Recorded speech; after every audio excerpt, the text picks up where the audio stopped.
Nous sommes en août 1831, en Virginie, dans le sud des États-Unis. Alors qu'il se reposait tranquillement dans sa maison, un fermier blanc est surpris par un groupe d'esclaves noirs, armés jusqu'aux dents, qui surgissent de l'extérieur et se jettent sur lui afin de le massacrer, lui et sa famille. Ce sort est également réservé aux autres maisons qui avaient le malheur de se situer aux alentours. Hommes, femmes et enfants sont massacrés dans ce qu'on appelle aujourd'hui la révolte de Southampton, où Nat Turner, un esclave afro-américain, lance une rébellion ayant pour objectif de massacrer un maximum de personnes blanches, en particulier les maîtres d'esclaves. Cette révolte est parfaite pour illustrer l'atmosphère générale présente dans les terres américaines lorsque l'esclavage était légalement pratiqué par les citoyens américains. Cette révolte d'esclaves n'est pas la première et ne sera pas la dernière que connaîtront les États-Unis. Elles étaient motivées par un désir de liberté qui était mis à mal par leur statut d'esclave, qui justifiera à l'époque et même plus tard une ségrégation ayant perduré pendant très longtemps, qui existe encore aujourd'hui aux USA. Bien qu'ayant été interdite officiellement, elle fait encore l'objet de polémiques aujourd'hui. Pour comprendre comment est-ce que tout cela a évolué au fil du temps, il faut revenir 400 ans en arrière. En 2019 est commémoré le 400e anniversaire de l'arrivée des premiers esclaves en Amérique. Vous l'aurez donc compris, 2019 moins 400, ça fait 1619. C'est effectivement cette année qu'un navire anglais arrive dans une colonie située dans l'état américain de Virginie, avec à son bord non pas seulement le capitaine avec ses marins, mais également une vingtaine d'esclaves africains capturés. C'était la première fois que des personnes d'origine africaine entraient en Amérique. Vous vous en doutez bien, ce n'était pas pour passer des petites vacances d'été à la cool au bord de la mer avec sa famille. Ce n'était que le début du calvaire, littéralement le début de l'esclavage aux États-Unis. Cette vidéo va relater de manière assez concise l'histoire du racisme aux États-Unis, en commençant par ses origines. L'esclavage, ça existe depuis la nuit des temps. Préhistoire, Antiquité, Moyen-Âge, toutes ces époques ont connu l'esclavage. Même encore aujourd'hui, on peut être quasi sûr que des personnes en sont encore victimes, notamment dans les pays du tiers-monde, dans ce qu'on pourrait appeler l'esclavage moderne. L'esclavage peut affecter tout type d'êtres humains, indépendamment de leur couleur de peau. Évidemment, la population d'Afrique noire n'en a pas fait exception, notamment par la traite arabo-musulmane et également par la traite européenne lui faisant suite. Concernant la traite esclavagiste européenne, c'est elle qui va nous intéresser ici, puisque c'est elle qui va étendre le commerce d'esclaves jusqu'en Amérique, via ce qu'on appelait à l'époque le commerce triangulaire. C'était un système qui avait été mis en place par les Européens. Ils exportaient des marchandises venant d'Europe telles que des armes, de l'alcool ou encore des produits manufacturés en direction d'Afrique, qui les échangeaient ensuite contre des esclaves capturés par des royaumes africains qui les faisaient ensuite naviguer jusqu'en Amérique pour les faire travailler dans des champs, afin de les faire produire des ressources très demandées en Europe, telles que le sucre ou encore le café. Du coup, la seule présence des Noirs en Amérique à cette époque-là se résumait à leur situation d'esclaves. Juridiquement, être un esclave, c'était assimilable à un bien. Le propriétaire pouvait faire absolument tout ce qu'il voulait de son esclave, le forcer à travailler, tirer les bénéfices de son travail et même en disposer, c'est-à-dire qu'il pouvait le jeter, le détruire, l'abandonner, vraiment comme si c'était un objet. On comprend donc que la situation des premiers noirs en Amérique ne peut pas être pire. Ils n'ont absolument aucun droit, n'étant pas considérés comme des êtres humains, ils ne peuvent donc même pas disposer d'une maison, être rémunérés, exiger ne serait-ce qu'un meilleur traitement, tout cela est absolument impossible. Mais alors, qu'est-ce qui justifie que les noirs d'Amérique soient vus comme du bétail malgré leur forme assez humanoïde?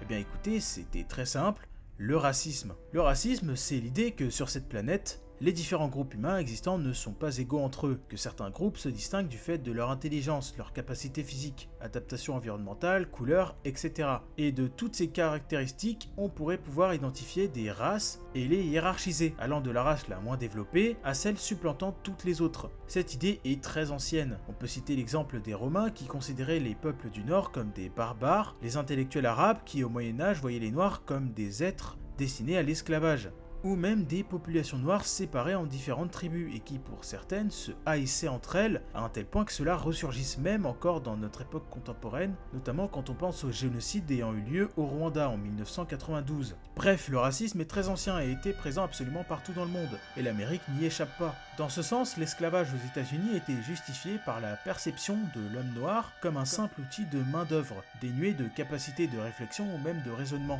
ayant pour seul but de permettre à leurs propriétaires de s'enrichir, ou du moins de ne plus s'occuper des tâches pénibles, chiantes, etc. Au final, ils n'étaient même pas vraiment considérés comme un être humain. Le racisme n'était donc pas seulement présent, il était profondément ancré dans la société américaine. C'était vu comme quelque chose de complètement normal qui allait un peu dans le sens de l'ordre naturel quoi. Mais évidemment, ça ne va pas durer. L'esclavage aux États-Unis va progressivement être mis en déroute par plusieurs événements. Le premier, c'est la guerre d'indépendance de l'Amérique, qui est une guerre ayant eu lieu de 1775 à 1783. Elle opposait les 13 colonies britanniques situées en Amérique à l'Empire britannique. Les colonies s'étaient opposées aux taxes toujours plus grandes de l'Empire et se plaignaient de ne pas faire réellement partie intégrante de l'Empire, mais d'être juste considérés comme des colonies sans aucun autre statut particulier. Bref, ce qu'il faut retenir, c'est que pendant cette guerre, une partie des esclaves avait été libérée par les Anglais. Bon, non pas parce qu'ils étaient soucieux de leur sort, mais plutôt pour pouvoir les enrôler comme combattants contre les colonies. Ça a plutôt bien marché d'ailleurs, mais l'Empire britannique a quand même fini par perdre la guerre, et les colonies américaines ont pu devenir des États indépendants. Et justement, les conséquences de cette guerre sont intéressantes s'agissant du statut des Noirs. Des États américains du Nord décident d'abolir l'esclavage, ce qui n'est pas le cas des États américains du Sud, qui étaient encore anti-abolitionnistes. Une scission se forme alors entre les États du Nord et les États du Sud, mais étant donné que la majorité de la population noire se situait dans le Sud, ceux-ci étaient encore donc largement soumis au joug de l'esclavage sudiste, tout en sachant que dans le Nord, la situation n'était pas si différente. Certes, ils n'étaient plus vraiment esclaves, mais il était encore difficile pour la société du 19e siècle d'admettre que les Noirs étaient des citoyens comme les autres. Cette situation perdurera jusqu'en 1861, lors du second événement qui va radicalement changer les choses, du moins en théorie, la guerre de sécession. La guerre de sécession est un des événements les plus importants de l'histoire des États-Unis, ayant des conséquences considérables sur les événements futurs et la population du pays, notamment la population noire. Cette guerre se déroule de 1861 à 1865. Vous souvenez-vous de ce que je vous ai dit s'agissant de la scission entre les États du Nord et les États du Sud suite à la guerre d'indépendance? Eh bien, cette tension a augmenté au fil des années et a atteint son paroxysme en 1860. Le Nord était plus développé économiquement car il était passé à l'âge industriel et avait une population largement supérieure au Sud, qui avait conservé un mode de développement plus rural, encore basé sur la main-d'œuvre d'esclaves pour cultiver les champs au détriment des machines. Le Sud, qui redoutait l'expansion du système mis en place par le Nord, ont vu leurs craintes se réaliser quand Abraham Lincoln, un avocat devenu président des États-Unis du Nord, a voulu étendre l'abolition de l'esclavage à l'ensemble des États-Unis, et notamment ceux dans le Sud. C'en était trop pour les États sudistes qui ont fait sécession pour former les États confédérés d'Amérique. Le conflit oppose donc les États du Nord, sous le nom de l'Union, aux États confédérés du Sud, qui voulaient prendre leur indépendance sur le Nord. La guerre dure 4 ans et est extrêmement violente. Elle finit sur une défaite totale des États confédérés du Sud en 1865, à cause de leur infériorité sur le plan technologique, démographique ainsi qu'économique. Les conséquences sont drastiques pour la population noire, puisque l'abolition de l'esclavage est immédiatement décrétée dans l'ensemble des pays. Des millions d'esclaves sont alors affranchis, et c'est la fin du racisme. Ils vivent tous heureux et eurent beaucoup d'enfants. Personne n'y a cru, rassurez-moi. Malheureusement pour les affranchis, on n'est pas dans le monde des bisounours. L'esclavage est aboli, oui, mais dans les faits, ça n'empêche pas la ségrégation de survivre, dans une forme plus discrète. Alors que la Constitution des États-Unis était désormais censée avoir donné la citoyenneté à toute personne née aux États-Unis, les États du Sud persistent et créent ce qu'on appelle des Black Codes, donc des codes noirs. Bon, rien qu'au nom, on sait déjà de quoi ça va parler. Ce sont des textes qui limitent de façon délibérée les droits et libertés fondamentales des citoyens américains de couleur. La situation dégrade en 1877, où sont créées les lois Jim Crow, qui permettent clairement d'établir que les Noirs sont désormais des citoyens de seconde zone. Cela rappelle assez facilement ce que les nazis ont fait avec les Juifs en 1935, avec les lois de Nuremberg. Imaginez un pays où le lieu où vous allez étudier, le lieu où vous allez vivre, le lieu où vous allez travailler ou même mourir est quasiment défini dès lors que vous êtes né, avec comme critère déterminant votre couleur de peau. Bon, au final, pas besoin de l'imaginer puisque les États-Unis ont existé. C'est l'un des pays qui a le mieux expérimenté ce qu'on appelle aujourd'hui la ségrégation. La ségrégation, c'est la séparation imposée de droit ou de fait d'un groupe social avec les autres. Évidemment, pour les États-Unis d'après la guerre de sécession, la question ne se pose même pas. Il n'y avait pas de loi qui imposait explicitement de séparer les populations, mais dans les faits, il n'y avait absolument aucun débat. La ségrégation était absolument partout. Ségrégation à l'école, au travail, dans les transports, même jusque dans les toilettes. Dès lors que des gens sortaient dans la rue, ils avaient des endroits réservés ou interdits selon leur couleur de peau. Alors même que dans la Constitution des États-Unis, on mettait bien en avant le fait que tous les citoyens américains étaient égaux entre eux. Il y avait donc un décalage entre ce que permettait la loi et ce que les gens faisaient en réalité. Mais alors pourquoi ? Une des réponses pourrait être que cela était dû au syndrome de la dissonance cognitive qui pouvait toucher une grande partie des Américains. La dissonance cognitive, c'est lorsqu'une personne est atteinte de façon très violente dans son système de pensée et de croyance, quand une affirmation ou un fait qui contredit ces pensées-là apparaît. Par exemple, quand on dit à un enfant que le Père Noël n'existe pas, alors que depuis sa naissance il y croit, il y a de fortes chances pour qu'il ne considère pas l'information, qu'il ne puisse pas croire que c'est vrai. Cela se reflète souvent par un violent rejet de cette idée, dû à la situation désagréable que ça crée. On peut parfaitement appliquer cet exemple aux Américains de l'époque. Lorsque depuis tout petit vous ne voyez les personnes de couleur que comme du bétail, comme des personnes pas vraiment humaines, il n'est pas vraiment facile de se faire à l'idée que leur voix puisse désormais être égale à la vôtre, qu'ils puissent gagner le même salaire ou même pire, que vous ayez des enfants avec eux. Surtout quand la société dans laquelle vous êtes veut bien vous faire comprendre à quel point ces personnes ne sont pas comme vous. La peur était également très utilisée pour justifier cette ségrégation. Peut-être qu'un jour cette population voudrait prendre sa revanche sur les siècles d'esclavage en prenant le pouvoir par la force, en éradiquant tous ceux qui lui ont fait du mal auparavant. Ainsi, il faut l'écarter, la garder sous contrôle, ne pas lui permettre d'accéder à des postes de pouvoir. Cette peur a en partie contribué d'ailleurs à la création d'une des organisations les plus obscures des États-Unis, le Ku Klux Klan, une organisation secrète foncièrement raciste, qui s'était farouchement opposée à l'affranchissement des Noirs, et qui souhaitait le retour à l'esclavage comme avant 1865. Pour manifester ses idées, cette organisation n'hésite pas à exercer des actions violentes envers les minorités, et notamment les Noirs, multipliant agressions, enlèvements et autres actes qui pourraient s'assimiler à des actes de barbarie. Bref, l'abolition de l'esclavage était passée, mais en réalité, les minorités n'avaient quasiment aucun réel droit civique. Même en s'élevant le plus haut possible dans la société américaine de l'époque, c'était comme donner des coups d'épée dans l'eau. Je ne sais pas si vous connaissez l'histoire de Jesse Owens, le célèbre athlète représentant des États-Unis lors des Jeux Olympiques de 1936, qui se passaient à Berlin. Donc Berlin 1936, en pleine Allemagne nazie dirigée par Adolf Hitler, qui avait pour ambition de se servir des JO pour prouver la supériorité de la race aryenne sur le plan physique. Cependant, Jesse Owens est un athlète noir, et cela ne l'empêchera pas de choper plusieurs médailles d'or en surpassant les meilleurs athlètes allemands. Énormément de légendes circulent autour de cette affaire. Par exemple, une qui dit que Adolf Hitler serait sorti du stade en étant entré dans une colère noire après avoir vu la victoire de Jesse Owens, ou une autre qui dit qu'il ne lui aurait pas serré la main lors de la remise des médailles. Bon, on ne sait pas si c'est 100% vrai, mais une chose est sûre, on a des témoignages de Jesse Owens sur ces Jeux Olympiques. Et devinez quoi ? Il a carrément affirmé que les nazis l'avaient mieux accueilli que le président des États-Unis après qu'il soit rentré des Jeux. Le président Roosevelt ne lui aurait même pas adressé de lettre de félicitations. Il refusa tout entretien avec Jesse Owens pour ne pas déplaire aux États américains du Sud.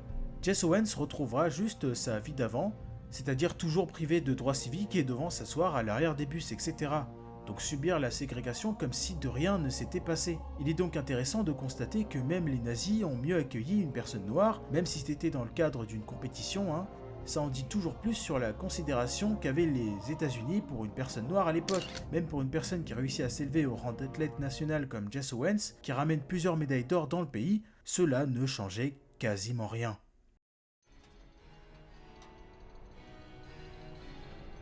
Connaissez-vous le terme de désobéissance civile? C'est un terme introduit par Henry David Thoreau, un philosophe américain au temps où l'esclavage était encore légal aux États-Unis. Il était totalement opposé à cette pratique d'ailleurs, et c'est justement de là que lui est venue cette idée de désobéissance civile. En fait, il met en avant le fait de refuser publiquement de se soumettre à une règle impérative comme une loi ou une organisation, si celle-ci est vue comme véritablement injuste par ceux qui la subissent, notamment si cette organisation est imposée par la majorité de la population, sans pouvoir donner à la minorité le pouvoir de s'exprimer. C'est exactement ce qu'on va retrouver en 1955. Dans la ville de Montgomery, une femme noire est arrêtée pour avoir refusé de céder sa place dans un bus à un blanc. Cette femme s'appelle Rosa Parks et servira de symbole pour énormément de militants antiracistes luttant activement pour mettre fin à la ségrégation qui persiste aux États-Unis. Alors même qu'il était interdit pour la population noire de se rassembler et manifester, des personnalités vont rapidement se démarquer, comme Malcolm X ou encore Martin Luther King. Ces deux-là vont pousser les Afro-Américains à contester de plus en plus cette situation qui dure depuis trop longtemps.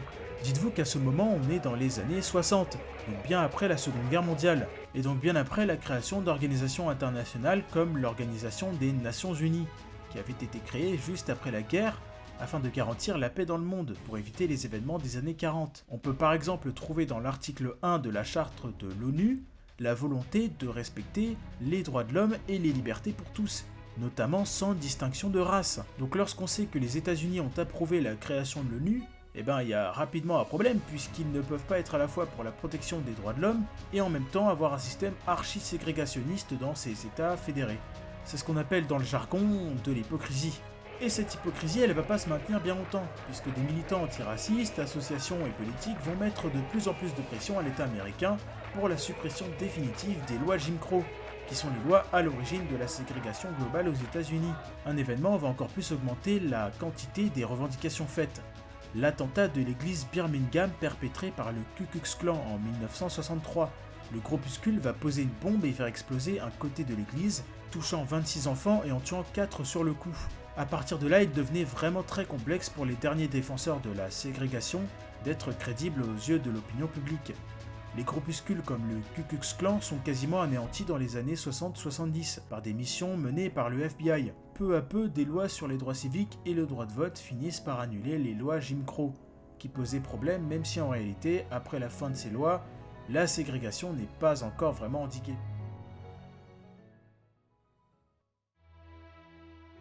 Désormais, la situation a inévitablement changé. Il n'y a plus de débat sur le fait que tous les citoyens américains sont des sujets de droit et disposent de prérogatives comme le droit de vote, etc. En 2008 est carrément élu Barack Obama, le premier président noir quand même. Ça aurait été absolument impensable ne serait-ce que 30 ans en arrière. Mais bien que le racisme et la ségrégation soient officiellement bannis sous toutes leurs formes, ils continuent tout de même à subsister de façon plus discrète. Inégalité des chances, préjugés, discrimination, etc., notamment dans les États du Sud qui n'ont toujours pas digéré la fin de l'esclavage. De plus, il y a encore quelques groupuscules d'extrême droite ou encore ce qui reste du Ku Klux Klan qui tentent quelques petites revendications par-ci par-là. Le racisme aux États-Unis ne disparaîtra jamais, c'est évident. Cependant, une évolution est notable. Il est assez évident de dire qu'il n'y a jamais eu aussi peu de racisme aux États-Unis. Alors oui, il y en a, mais moins que ce qu'il pouvait y avoir il y a 10 ans, 20 ans, 50 ans ou encore un siècle. Aux yeux de l'opinion publique en grande partie, les êtres humains devraient pouvoir être égaux entre eux sans distinction avec la race notamment. En découle donc une évolution juridique permettant aux minorités autrefois persécutées de pouvoir s'affirmer aujourd'hui en tant qu'êtres humains à part entière, et d'avoir en ses possessions les mêmes droits que ses homologues.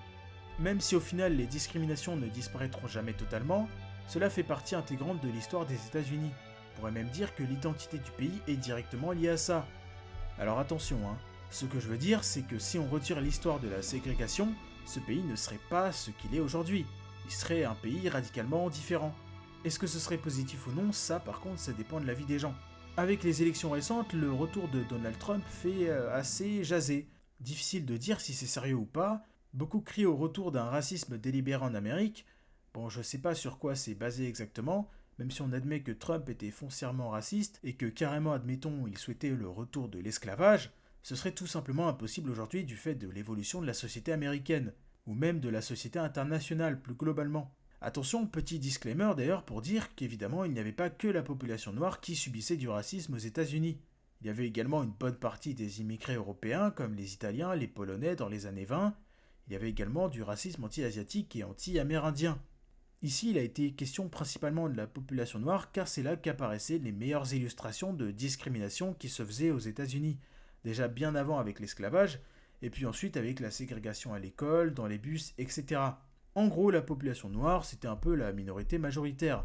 Il y avait plus de noirs que d'européens, asiatiques, etc. Même si évidemment, ces populations-là avaient aussi subi du racisme.